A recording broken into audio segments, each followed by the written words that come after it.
मला काय व्हायचं आहे, मला काय बनायचं आहे, बस सुचत नाही दुसरं काही. रात्रंदिवस तो ध्यास लागून राहतो, तेव्हा यश मिळतं. सोपं नसतं यश मिळणं एवढं. सगळ्यात महत्वाची गोष्ट आहे ते. टक्के टोनपे खावे लागतात, मार परार सोसावा लागतो, अपयश सहन करावं लागतं, तेव्हा यशाच्या पाठीवर बसता येतं. सोपं नाही. आम्हाला बरं वाटतं हो, समुद्राच्या नदीच्या पाण्यावर ते बदक विहरत असतं, शांत सुंत संत. आला म्हणतो काय सुखी माणूस आहे, टेन्शन नाही कुठलं, किती निवांत पाण्यावर आपलं रम्यपणे विहरतंय. असलं लाईफ पाहिजे होतं राव. पण त्या बदकावरची पाण्यावरची स्वस्थता अनुभवायची असेल ना, तर पाण्याखाली त्या बदकाच्या पायाची जीव घेणी जी धडपड तडपड चाललेली असते ना, ती एकदा बघा मग कळेल. पाण्याखाली एवढी धडपड तडपड करावी लागते, तेव्हा पाण्यावरचं हे स्वस्थपण वाट्याला येतं. सोपं नाही हे, सोपं नाहीच आहे हे, सोसावंच लागतं. त्या संघर्षाची कष्टाची किती तयारी आहे आमची. किती अपयशाचे टक्के टोनपे खाल्ले तुम्ही. जगात असा यशस्वी माणूस सापडतच नाही ज्याच्या वाट्याला अपयश आलं नाही. यशस्वी तो ज्याने अपयश भोगलंय. 99 वेळा अपयशी ठरला एडिसन, 100व्या वेळा यशस्वी झाला. मुलाखत घेणारनं विचारलं, तुम्हाला वाटत असेल ना 99 वेळा प्रयोग उगाच केला. एडिसन म्हटला नाही, 99 वेळा केला तेव्हा तर कळालं 100व्या वेळी यशस्वी कसं व्हायचं. तो भेसतो 69 वर्ष नुसत्या फुलपाखरांवर संशोधन करत बसला. 69 वर्ष. मग 17व्या वर्षी नोबेल मिळालं त्याला. ध्यास होता फक्त फुलपाखर, बस दुसरं काही नाही. उठता बसता फुलपाखर. आयुष्यात असं काही करा ना की ज्याच्यामुळे तुमची ओळख निर्माण झाली पाहिजे. असं हे किरकोळ नका करत बसू, काही अजिबात नाही. आणि तुमच्यात आहे सामर्थ्य आहे, क्षमता आहे, असतेच. परमेश्वरानं कुणाला बुद्धी जास्त दिली, कुणाला कमी दिली असं घडतच नाही. जो बुद्धीचा अधिक वापर करतो तो अधिक बुद्धिमान. बस. मग तुमच्याकडे आहे, वापर का नाही करत? गंजून जाऊ नका, झिजलात तरी चालेल.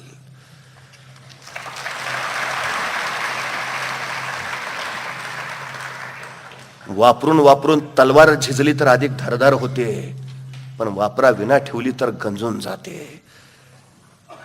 आपण उल्लेख केला, हा देश तारुण्याच्या काठावर आहे. 60 कोटी फक्त युवकांची संख्या या देशात. किती धार आहे, किती ताकद, किती सामर्थ्य. ही ऊर्जा फक्त योग्य दिशेला वळवायला हवी. तिला तो आशय विषय द्यायला हवा आणि ती त्या दिशेला फक्त कार्यरत करायला हवी. वाटेल ते करता येईल, वाटेल ते, ही सगळ्यात मोठी गोष्ट आहे. पण तो ध्यास ते डिवोशन हवा, ध्येय तसं हवा. मुंगी बघितली, मुंगी केवढीशी, तिचं डोकं केवढंसं, डोक्यातला मेंदू केवढासा, पण तरी पण त्या मुंगीला बरोबर कळतं कुठल्या गावातल्या कितव्या आळीतल्या, कितव्या घरातल्या, कितव्या खोलीतल्या, कितव्या कपाटावरच्या, किती फळीवर नंबरच्या फळीवर साखरेचा डबा आहे. सांगावं लागत नाही, रस्ता दाखवावा लागत नाही. मुंगी कणभर असते पण बरोबर साखर पस्त करते. केवढंच ती मुंगी जर करत असेल तर आम्हाला काय सातत्य मुंगीकडनं शिकावं, चिकाटी मुंगीकडनं शिकावी. समोरून एखादा आला तर ती धडकणार नाही, बगल देऊन पुढे चालत राहावी. शिकावं तिच्याकडनं शिस्त म्हणजे काय असतं आयुष्यात. ती छोटी छोटी मुंगी बघा, कधी कुणाच्या वाटेत जात नाही, कुणाच्या अध्यात जात नाही, कुणाच्या मध्यात जात नाही. सातत्यानं कार्योद्योगी असते, ध्येयापर्यंत आपोआप पोचत जाते. कळतं तिला सारं. आम्ही उगाच महानतेचे आदर्श डोळ्यापुढे उभार करतो. पायाकडे फक्त बघावं, पायाखाली मुंगी दिसेल. जीवनाचं तत्वज्ञान तिच्या कृतीत कळेल. सहज सोपं साधं आहे होते, अगदी साधं सोपं. फुलपाखराला माहिती नाही, जीवशास्त्रीय दृष्ट्या त्या फुलपाखराची रचनाच अशी आहे की फुलपाखरू उडू शकत नाही. पण तरी पण फुलपाखरू उडतो का? कारण त्याला आपण उडू शकत नाही हा नियमच माहिती नाही. जगात जिथं कुणी पोचू शकत नव्हतं तिथं तो पोहोचला आणि लोकांनी काय कसं काय, तिथं कुणीच पोचू शकत नाही, तू कसा पोचला? मोठं कौतुक. तो म्हणला तिथं कुणी पोचू शकत नाही, हेच मला माहिती नव्हतं.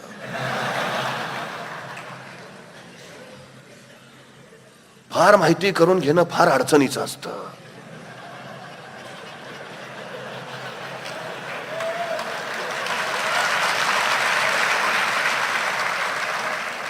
आणि आमची तरुण पिढी फार जिज्ञासू आहे, फार चिकित्सक आहे. ती अडचण झाली सगळ्यात मोठी. सगळ्या गोष्टीची बारीक सारीक माहिती, मग माहिती ते नकोच, विषय संपला तिकडं. सगळ्यात मोठी शोकांतिका आहे ती आत्मविश्वास. आपण करू शकतो, हा आत्मविश्वास तुम्हाला पुढे झेपावत राहतो.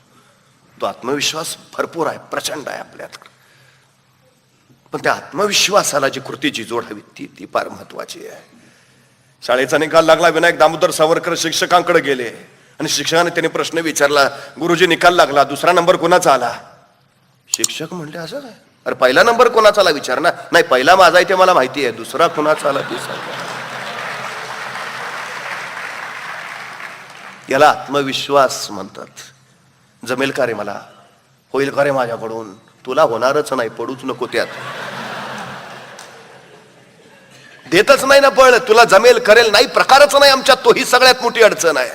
म्हणून मी सांगितलं, जिथं कौतुकाची थाप पडते ना तिथं माणसं मोठी होतात. कर रे, मी आहे पाठीमाग असं म्हणणारी माणसं लागतात, ही सगळ्यात मोठी गोष्ट आहे. आमची पुरं जबाबदारी पाळत नाही, याचं कारण काय माहितीये? आपण ती पाळून नाही शकलो तर काय, ती पुढच्या पराभवाला भितात म्हणून मागं घेतात, ही सगळ्यात मोठी अडचण. होऊ द्या ना, काय व्हायचंय ते, काय होतंय? हा बेफिकीरपणा त्याच्या उरात जरासा येऊ द्या, बेदरकारपणा निर्माण होऊ द्या, बेफिकीरपणा सुद्धा असू द्या, तेव्हा ते वाटेल ते धाडस करायला तयार होतील. करू द्या त्यांना मुक्तपणे. जिजाऊनी शिवाजी महाराजांना जर महालातच रामून सांगितलं असतं तर सह्याद्रीच्या छाताडावर 360 गडकोट उभाच राहिले नसते. जा फिर मर, हे जिजाऊंचा शब्द आहे. घुसू द्या, हो घुसू द्या, पूर्ण ताकदीनं घुसू द्या सारी अशी आमची पोरं. नव्या तरुणाईला ती उर्मी द्या, ते आभाळ द्या. भवितव्य खूप सुंदर घडेल, त्याच खूप मोठं होईल. त्याच अपेक्षा आमची सगळ्यात मोठी आहे ना, ती आहे. महत्वाची गोष्ट आहे ती. बिल गेट्स मायक्रोसॉफ्ट कंपनीचा जनक, मायक्रोसॉफ्ट कंपनी काढली त्यावेळी त्यांना असं मुलाखत दिली की अवघ्या 100 लोकांच्या बळावर ही मायक्रोसॉफ्ट कंपनी मी स्थापन केली आणि ती जगातली सर्वोत्कृष्ट कंपनी, मी जगातला सर्वोत्तम श्रीमंत झालो. तो पुढे लिहितो, या 100 जणांपैकी 99 लोक भारतीय होती, मी 100वा होतो. म्हणजे 100 भारतीय तरुणांच्या डोक्याचा वापर करून बिल गेट्स जगाच्या डोक्यावर बसतो.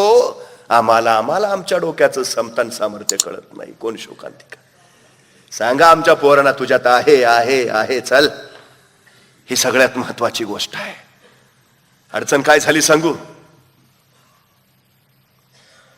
शिक्षण महत्वाचं असतं, पण कुठलीच महत्वाची गोष्ट शिकता येत नाही, ती अनुभवानीच येते.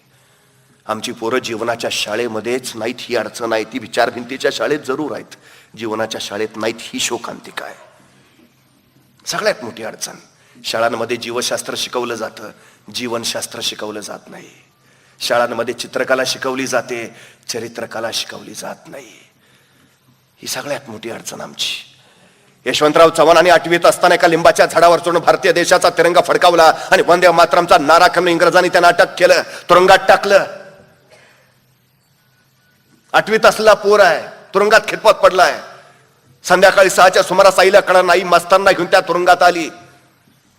आई यशवंतरावांच्या त्या कारागृहापुढे गेली, त्या जाळीतनं हात घातला, यशवंतरावांच्या गालावरनं हात फिरवला आणि यशवंतरावांची आई म्हणाली, काळजी घे रे बाबा. यशवंतरावांची आई तिथून बाजूला झाली. यशवंतरावांचे मास्तर यशवंतरावांकडे आले आणि म्हणाले, इथला फौजदार माझा दोस्त आहे, यशवंता तू त्यांची माफी मागत असला, हे फौजदार तुला लगेच सोडून देतील. यशवंतरावांच्या आईनं ऐकलं आणि ताट दिशी तडकली. मास्तर माफी कसली मागायला लावता? माझ्या पूर्ण काय चूक केली म्हणून माफी मागावी? गुन्हा केला त्यांनी, दरोडा घातला त्यांनी, डाका घातला त्यांनी, का? देशासाठी झुंजणं गैर नाही मास्तर. यशवंता अजिबात माफी मागायची नाही.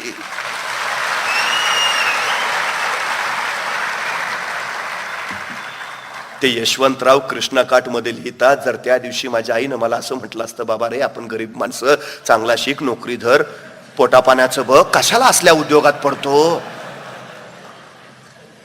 तर हा यशवंतराव चव्हाण झाला नसता. ही सगळ्यात मोठी वस्तुस्थिती आहे. म्हणून मी सांगतो, माझ्या तरुणाईला आभाळ द्या, खुला आभाळ द्या. 4 भिंतीच्या शाळेत त्याला अडकू नका. चरित्र कसं घडतं, चारित्र्य कसं घडतं, हे त्याला एकदा कळू द्या. ही सगळ्यात महत्वाची गोष्ट आहे. विवेकानंदांचा जागर आम्ही करतो. विवेकानंदांचा विचार किती ग्रहण केला आम्ही.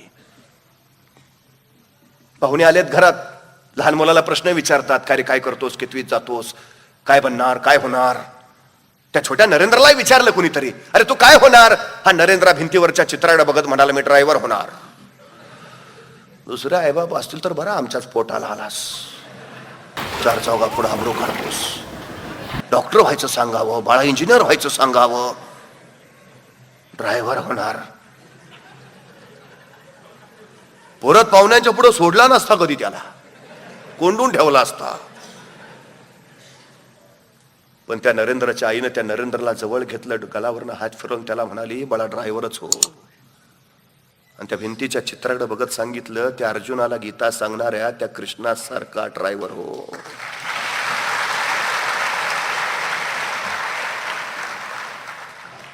BA झालेले विवेकानंद, MA नाही करायला सांगितलं आईनी. ड्रायव्हर हो चालेल, पण जगाच्या विचाराचं सारथ्य करणारा ड्रायव्हर हो, हा संदेश दिला. आम्ही आमच्या पोरांना किती संदेश देतो हे.